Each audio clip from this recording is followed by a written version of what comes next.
in the series of Boston Medical TV. Tonight we have the honor of having Michael Banks of the doctorschannel.com as well as almostdoctors.com. He's going to talk about his website, and we're also joined by Carlos Olier. He's also a good video man for emergency medicine. He's in Cartersville, Georgia. And we also may be joined by John Hewitt. John's a little late. He may just drop in. And we may have others dropping in. So, welcome, Michael. It's all yours. Terrific. Well, John, thanks for having me tonight. And I'm definitely excited to be on the show because, as you well know, our passion in the medical space is video. I was an internist by training, left that, and pursued a career working sort of at the intersection of industry and medical technology. And over the years, we've developed a series of... Michael Banks of the doctorschannel.com as well as almostdoctors.com. He's going to talk about his website. And we're also... I'm sorry, what's that there? I'm sorry, let me turn off my... okay, is that okay, Mike? Yeah, much better. Sorry about that. No problem, no problem. I feel like I'm on a calling into a radio show and they're yelling at the caller, yelling from Mike from New Jersey to shut off their speakerphone. Turn it off. Where's Howard? Where's Howard? Exactly. So, but again, thank you. And as I mentioned, my passion, even when I was a medical student resident, was sort of where technology and medical information can impact patient care. So, after leaving clinical medicine, I was working, and I had left clinical medicine in '02. I had done my training at the University of Chicago, and subsequently had started the Doctors Channel, and then after that, the Almost Doctors Channel. So basically, the story is that video was getting more and more perfected online. YouTube had just come online, and we saw that with that type of short-form video content, partnered with the short attention span of today's consumer, which in turn is today's physician, that really short-form video was going to be the sweet spot of where clinicians were going to get their information. Now, this was back in '07. Of course, it's pervasive on the web today. So we like to think that we were somewhat pioneers in that space with regard to clinical video. So what I'd love to do is take you on a quick tour of the Doctor's Channel. So I will share my screen here with you. Okay.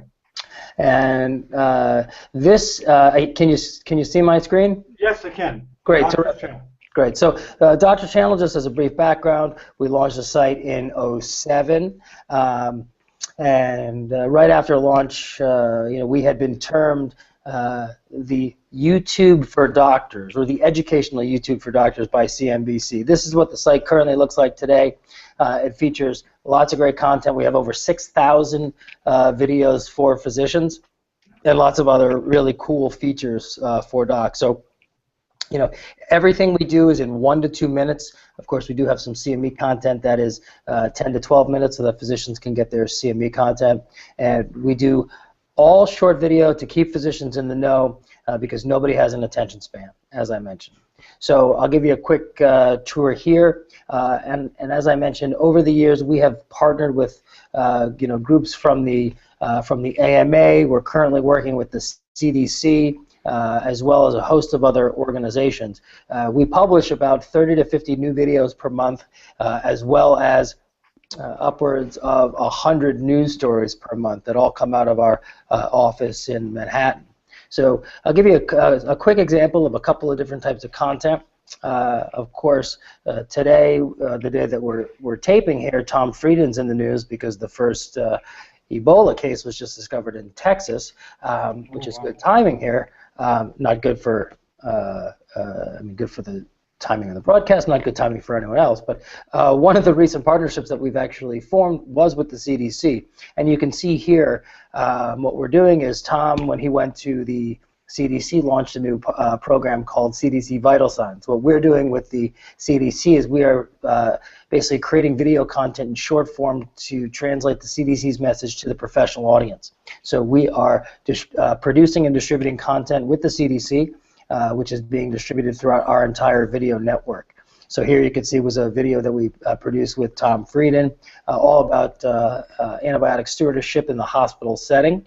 Again, how can we translate the key messages from key organizations, be them societies, government organizations, into short snippets that are immensely consumable for the clinical audience. So, that's one. We do these each month, and we're actually going to be expanding that partnership and working with some of the other pieces of the CDC, including MMWR, and hopefully others.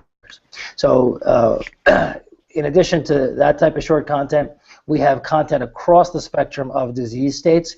So anything from diabetes to hepatitis C, IBD, all kinds of key disease states that physicians need to know about that have been both in the news and where there's a lot of hot research. We work with a lot of the top thought leaders from around the country. We're working with a whole host of big-time physicians in the diabetes space, both a lot of past presidents of the ADA. Here is a program that we're doing where we're basically looking at, it's a monthly show. Every month we work with Steve Edelman, who is both a diabetes patient as well as an expert in San Diego, and he hosts a monthly talk show with us with the key thought leaders from both the U.S. and around the world. One of the ways that we've organized the content is both to create our own content, but also to aggregate the key content from around the web. And one of those places is what we call our content hubs. So we've put together content hubs. Here we have one in allergy, asthma, and anaphylaxis, of course a big topic in the fall. As I know, I grew up on allergy medicine. So we basically aggregate the best and brightest of the web, put it all in one place so that it's easily consumable for the physicians. Another great feature that we have is CME content on the web. We've got over 80 CME programs currently online, and that ranges in anywhere from from pediatrics to internal medicine, HIV, obesity, etc. You name it, we've probably got a topic on it. And the cool thing here is that they're all short-form videos. They're 10 minutes, 12 minutes. You see here 12 minutes. And they're easy to do. They're on demand. You can pull them up as you wish. They're all broken up into quarter credits. So you take the program, and then you can take part one, and then you may not have time for part two. You can come back later for part two. One incredibly unique feature that we do have on the Doctor's Channel is that we know that doctors are consumers too. They're not just in their lab coats all day taking care of patients. They have a life outside of medicine. So we have an entire section dedicated to art style, food, and travel when the physician's not on call, and that's called Doc Life. So we have shot videos on most of the continents in the world, and they're all 2-minute videos on what the doctor needs to know about the cities that they may be visiting, whether they be for conferences or just on vacation. So, and here you see a couple of examples of some recent ones that were done in Hawaii. We've filmed in China, Italy, Vancouver, Russia, all over the globe. So it really is a nice resource for physicians as well as other folks when they're traveling either domestically or abroad. Now, one of the interesting things is that physicians still need information about new medications coming to market, so we do offer opportunities for the pharmaceutical industry to interact with the audience. One mechanism in which they can do this is to place branded videos on the site. And you'll see here, this is a branded program where one of our clients has placed a whole video library, making it available to our audience. So we can genuinely function as almost a YouTube for the physician audience, all in a safe, compliant manner. So that is, that I will. Before I get into the Almost Doctor's Channel, I guess I'll pause here. And take any questions, John, about what was presented. Yeah, Mike, could you go back to could you show the people the channels? Because I think that's a really strong part of your site. Sure. You have so many channels there. Yeah, we do produce a ton of content on the site, and it's broken up by both into channel as well as by topic. And these continue to grow, every month as we produce more and more content. So regardless, really, of what specialty you're in, we probably have plenty of content to keep you busy, at least for a while. And these are all made by your team?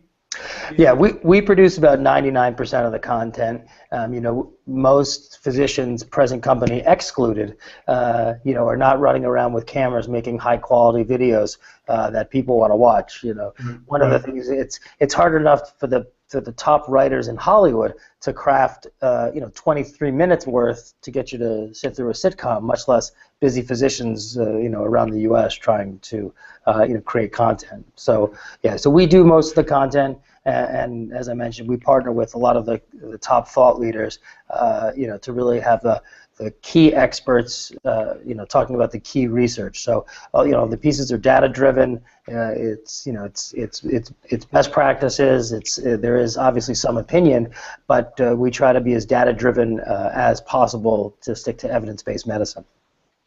Well, Carlos, as a video man, you must have some questions. I had it on mute because the kid was making noise. Oh, no, okay. I'm terribly impressed. I mean, the collection's awesome. Obviously, the audience are targeting as physicians, so it looks like, you know, I haven't seen any of these videos, but they look like, you know, from the thumbnails are high quality, you know, and I like the whole concept of it. Much better organized than anything I've thought of or I'm currently doing. It looks extensive. I mean, it's definitely a lot of work and very well done.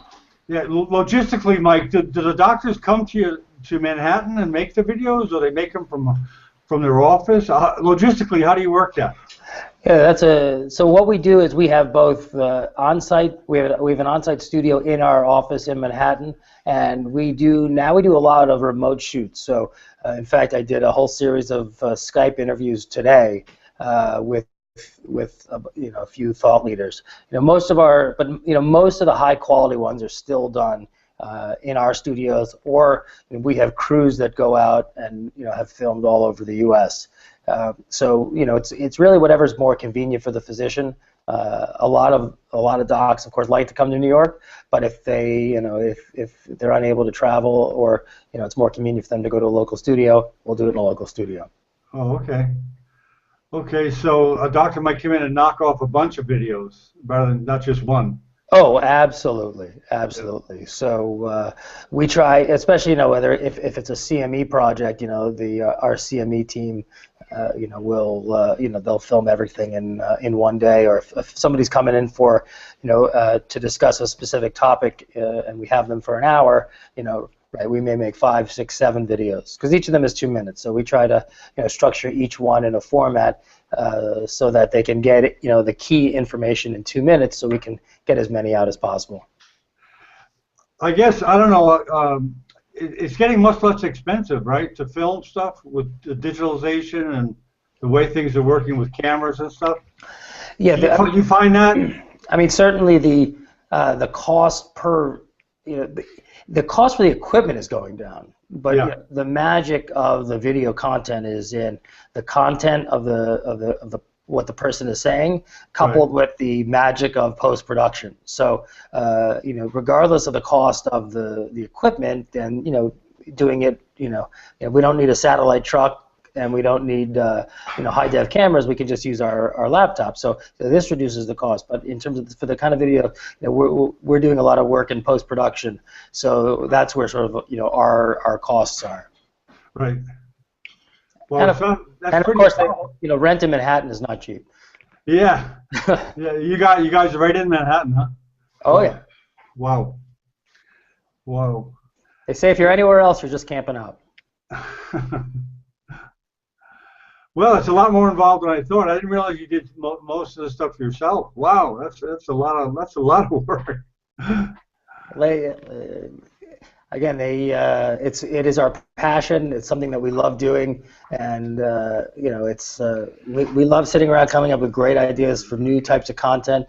And frankly, you know, at the beginning, we would go out and look to get, you know, some of the best talent. Now, because we're an established presence, we have a lot of physicians, you know, calling us. Our phone, I can literally say, is, you know, ringing all the time, and we're getting pitched all the time with, you know, new stories, new ideas for content, physicians who want to work with us to be on the channel. So it's very flattering when folks do call us, and we're always listening to great ideas and like to get cutting edge research and physician personalities on the air.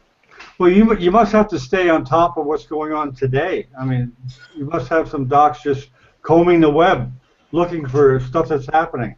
Sure. I mean, that's there's many types of content. We have our evergreen content, which is good for 6 months, a year, 2 years, and then there's sort of the Ebola hit today, and we need a quick story on Ebola, which is going to be sort of a quick pulse. It's going to be popular for a couple of days, and then it's going to go away. So we have people dedicated to both of those types of verticals. Okay, very good.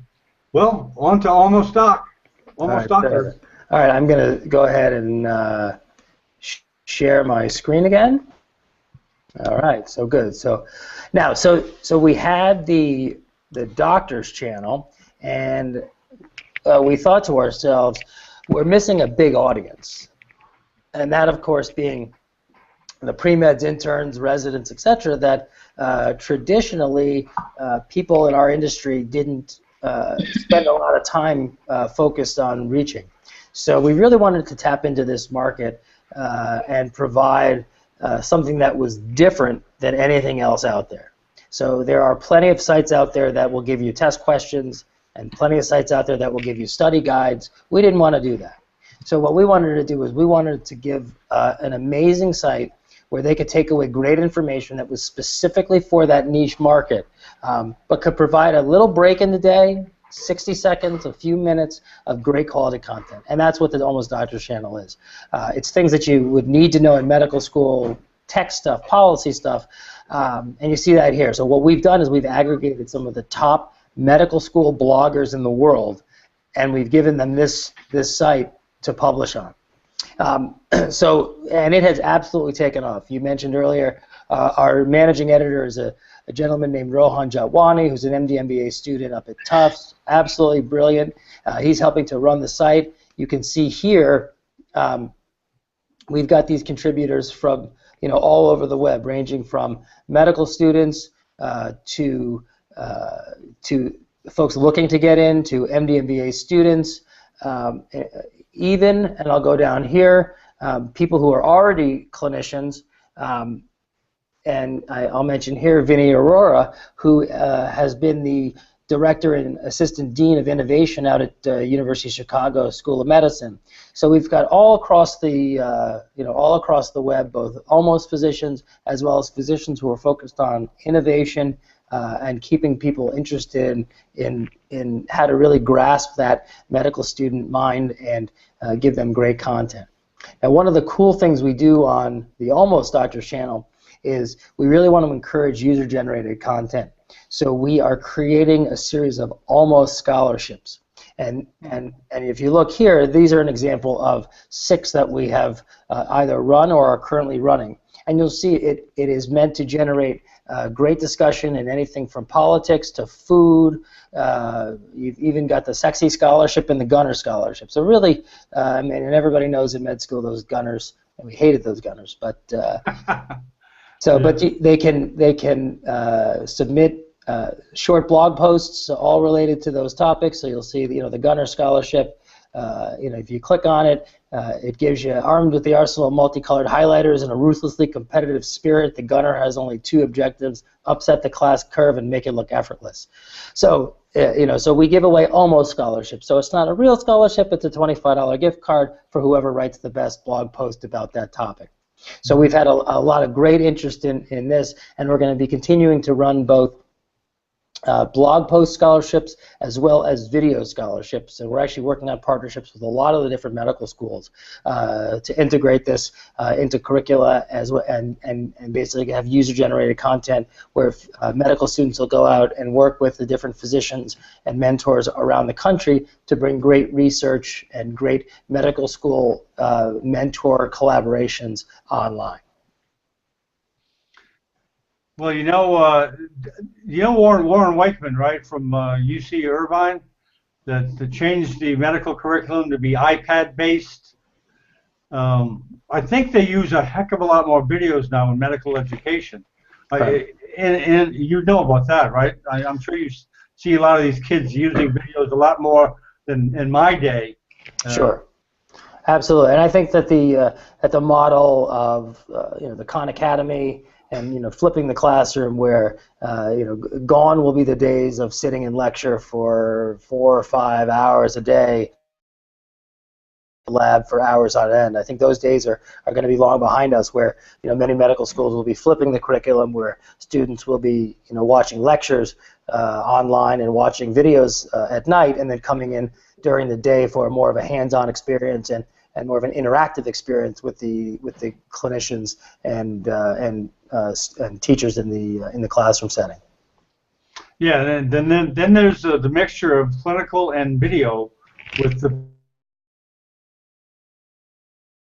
VX.com. Sure, absolutely. I think that one of the things that we've done online is we have presented a ton of case-based content, and we've done a lot of CME programs. One of the things that's always been lacking has been a sense of realism with those patients. So we've just announced a partnership with RealDX, a really cool group out of Portland, and what they're doing is they are bringing HIPAA-compliant real video cases to the online setting.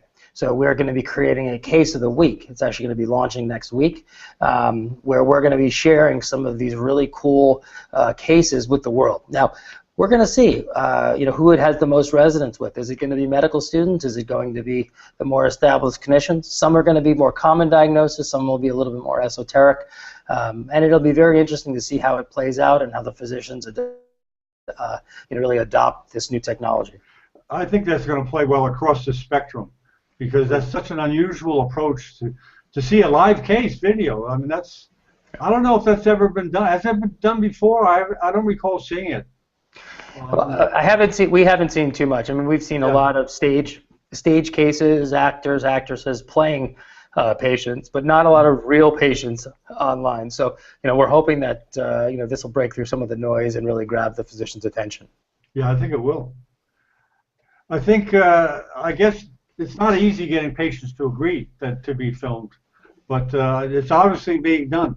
And I think they're trying to get people to, or doctors like Carlos in Cartersville, to do their own patients and to send them into them, to kind of crowdsource the material. Yeah, I think it's a great idea. I mean, physicians have always been taught by the see one, do one, teach one approach, but it's always been limited to what you could see within 5 feet of whoever the resident that you're working with or the medical student that you're working with. So why not bring that patient experience online and expose it to an infinite number of young training physicians, so that they can see what those patients look like, and hopefully accelerate the learning curve, so that we can have better qualified young physicians who have seen more cases earlier in their career, and hopefully reduce medical errors and improve the efficiency of care. Yeah, one of the things I can remember going through school, and I'm sure you felt the same way, some things we just didn't see. Yep. You just happened to, it was a luck of the draw if you saw, say, maybe an MI, like a real MI happening in front of your eyes. And so you can actually fill in the gaps of some of the things you don't see during your medical training. Sure. And you can actually see a patient sweating and diaphoretic and pale, which is, has a lot of value. So Carlos, you're quiet over there. I'm trying to take it all in. I'm browsing the website as you're talking and look at this. Yeah, it's quite extensive. Yeah, I didn't realize you did so many. That's a heck of a lot of work. How big of a staff do you have, Mike? We have about 20 or so people working on our projects.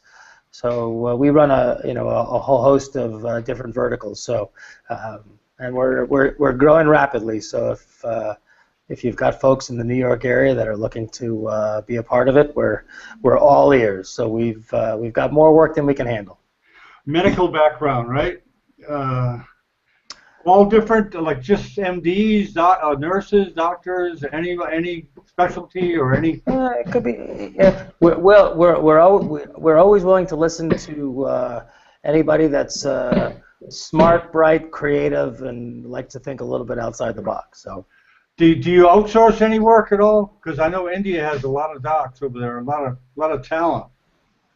We're open to working with anybody that can communicate scientific medical information and do it at a peer-to-peer level. So, if they can broadcast from the moon, we're open to that. Okay, very good. Well, okay, Mike, I really appreciate coming out and taking us on a tour of both sites, Doctor's Channel and almostdoctors.com. It's my pleasure. Thank you for having me. Yeah, thank you very much, and thank you, Carlos, for coming by. Hold on, gentlemen, I'm going to sign off. Hold on.